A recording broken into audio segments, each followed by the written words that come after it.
Mon micro a rendu l'âme, j'ai donc dû en racheter. Alors cette vidéo est un petit peu particulière. Elle me tenait à cœur depuis un petit moment. Je souhaitais exploiter des vidéos tournées sous la mer.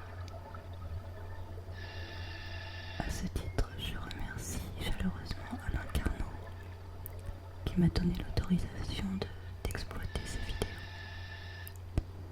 qui ont été tournées en Bretagne, dans l'Arche de Brest. Il s'agit de vidéos de plongée sous-marine sur épave.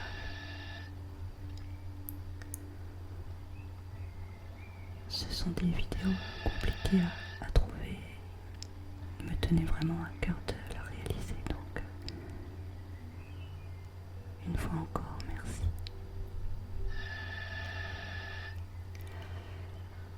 La qualité des vidéos tournées, par contre, n'est pas en haute définition.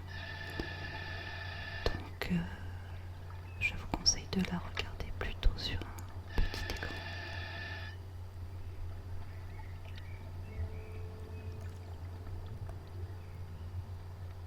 Alors, dans le début de cette vidéo, il s'agit d'une plongée qui s'est déroulée sur un cargo nommé le Persévérant, chargé de diverses marchandises en direction du Havre. Il heurta la Vendée en 1879. La Vendée doit son nom à celui d'une roche au large de la pointe du Toulinguet et de la bouée ouest qui la part.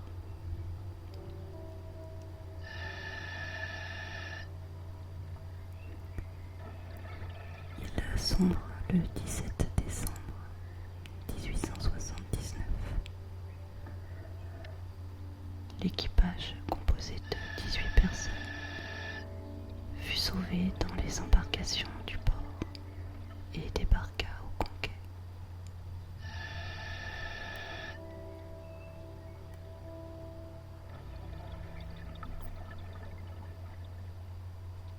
Qu'elles aient été coulées volontairement pour en faire un récif artificiel, ou que ce soit le résultat d'événements dramatiques. Les épaves ouvrent une fenêtre fascinante sur le passé.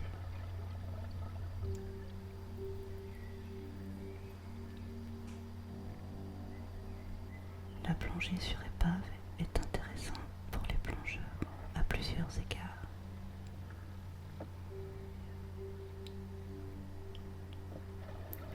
Les épaves forment des récifs artificiels, habitat privilégié pour une grande variété de la vie marine.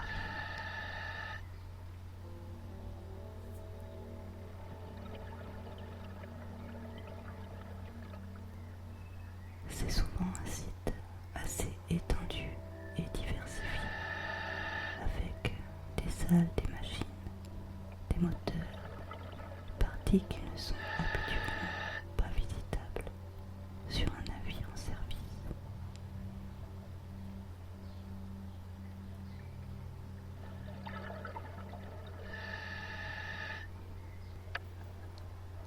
La connaissance de l'histoire du navire ainsi que des conditions du naufrage ajoute un aspect émotionnel important à la plongée.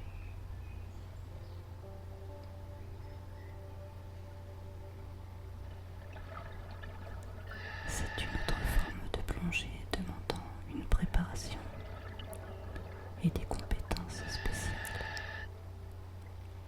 Ce type de plongée nous permet d'avoir accès à une part de notre héritage culturel et peut avoir une grande importance dans les recherches et avancées en archéologie. Avec l'avancée des techniques, les limites de profondeur sont repoussées. Les amateurs ramènent des images et des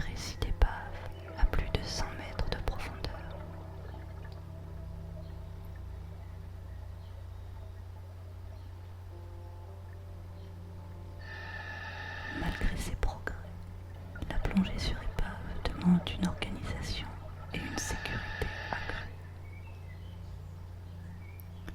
Situés le plus souvent dans des zones difficiles, les éléments naturels en commandent l'accès et rendent délicate leur étude.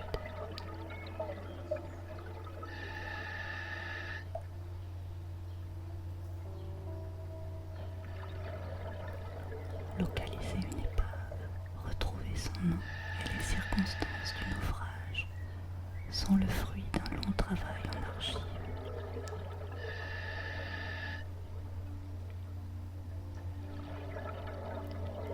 Le recueil de ces données par des passionnés, leur classement et leur diffusion grâce à l'outil Internet facilite l'accès de tous à ces informations.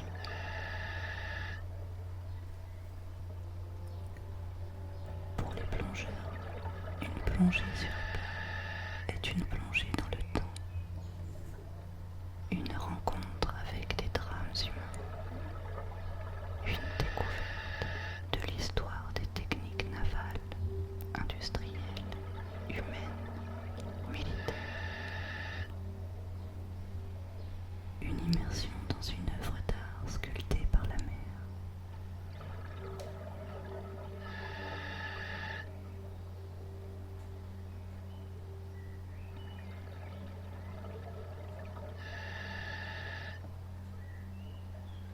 Les épaves immergées depuis plus de 100 ans font partie de l'héritage culturel mondial et sont protégées par la Convention sur la protection du patrimoine culturel subaquatique.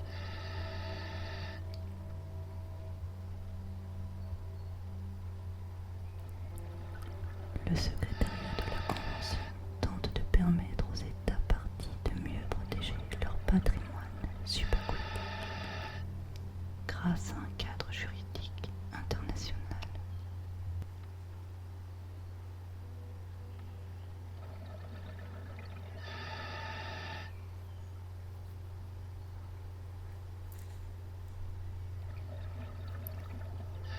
Les épaves peuvent être colonisées par différentes espèces animales et végétales que l'on retrouve dans l'environnement naturel proche.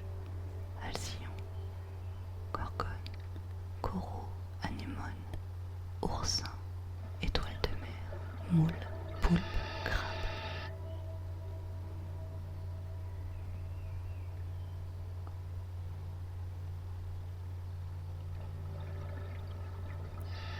La concentration et la répartition de la vie sur ces épaves dépend de leur situation par rapport au courant.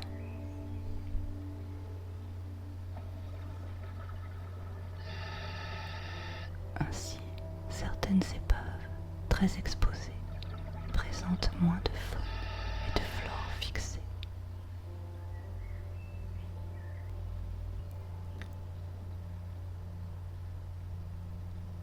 Dans les zones sédimentaires, les navires immergés forment des récifs artificiels qui agissent comme des dispositifs de concentration du poisson et deviennent des habitats pour des espèces de substrats rocheux.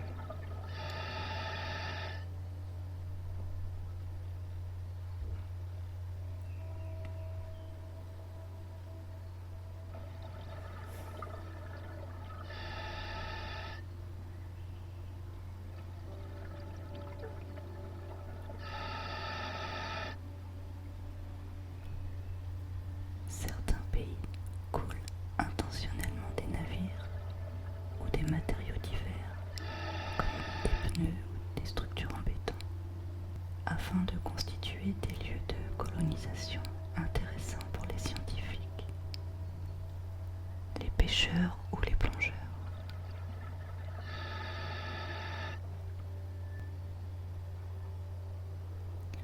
Il semblerait que ces immersions, en plus de constituer un risque de pollution pour l'environnement marin, ne contribuent pas à une augmentation de la biomasse, mais plutôt à une nouvelle répartition des espèces dans le milieu.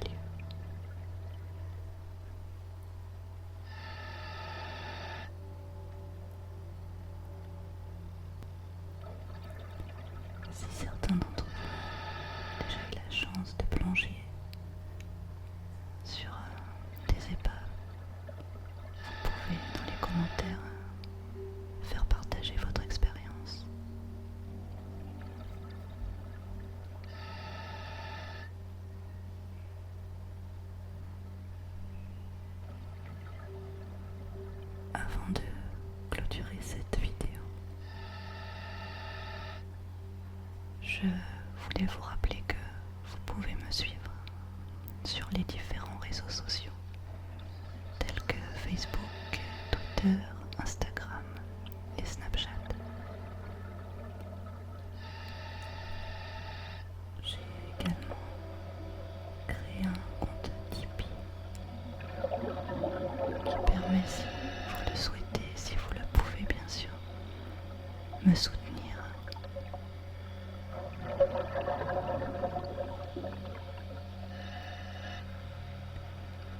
Vous trouverez tous les liens dans la description de ma chaîne ou sur la page d'accueil.